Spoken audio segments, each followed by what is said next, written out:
My wife Jude and I are sheep and beef farmers out here.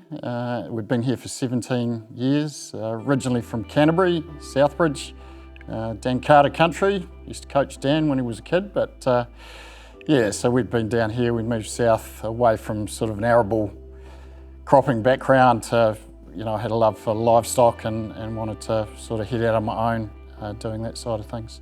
Oh look, I'm obviously really proud to have, been a representative in the Parliament for New Zealand First. That's, you can't go past that in terms of a highlight, but really it's just, we've got two wonderful daughters and that really is the core of it. It's all about family, isn't it, and community, and politics is just an extension of that.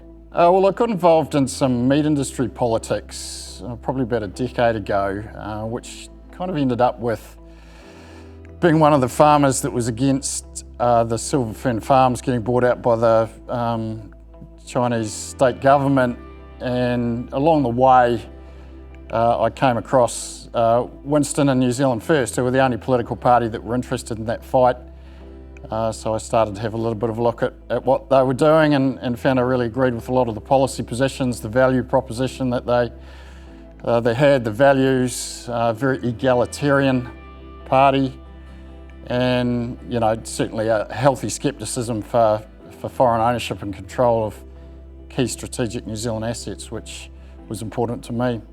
I think the other party said as a quick fix, put it on the credit card, but there's a long-term bill to pay there. You've got to pay the piper, and we risk becoming tenants in our own land. And I think the issue around Marsden Point's a great example. We've lost control of that key strategic asset. Now we're incredibly vulnerable to a foreign supply chain.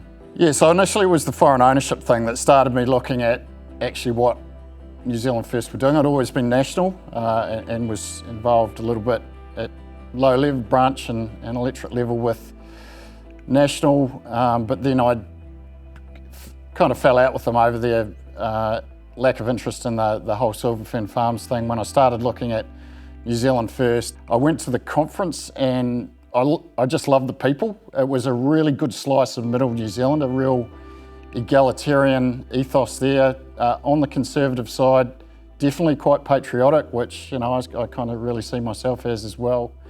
And it just felt really comfortable. Well, I've been farming for 35 years, so I basically do the agricultural stuff. Myself, Stewie husband, and a couple of others that involved in agriculture. We put our heads together, but it's kind of a really deep experience, lived experience. It's not an academic lens. It's very much a, hands, boots on the ground sort of knowledge, and that's essentially what I bring. And I think that's lacking in Wellington, and we have to bring it back. The policies I'm passionate about are in the ag space. The way I see it, New Zealand First sees it, there's three key issues. Firstly, water, both quality and quantity, and how we're going to deal with that. What we're going to do about the trees to make sure there's right tree, right place. And the emissions thing, which we want some sensible and fair policies for agriculture. Winston, an iconic character, obviously, but I had the privilege of working with him for 3 years in Parliament, and behind that kind of master politician and the rhetoric is someone that has an incredibly deep knowledge of New Zealand and our history, our political history, what's worked before, what hasn't worked and why. And that experience is just, you can't buy that experience. We've got the opportunity this election to vote for it.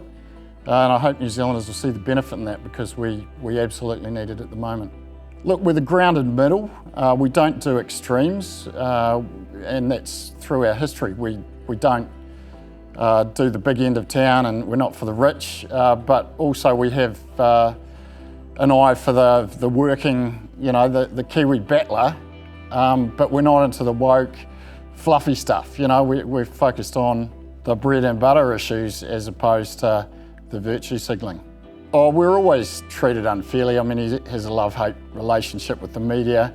We just factor that in as a given. That's something we've got to battle against, and you can see we're battling against it now. But we always push through, and he always gets the better of them in the end. So I don't expect this time will be any different.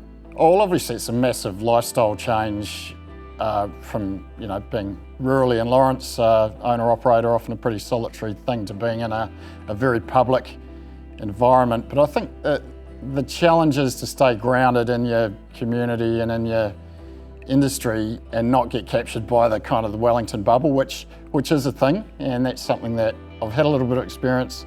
I know where the pitfalls are, and certainly I think I can safely navigate that if I get another opportunity.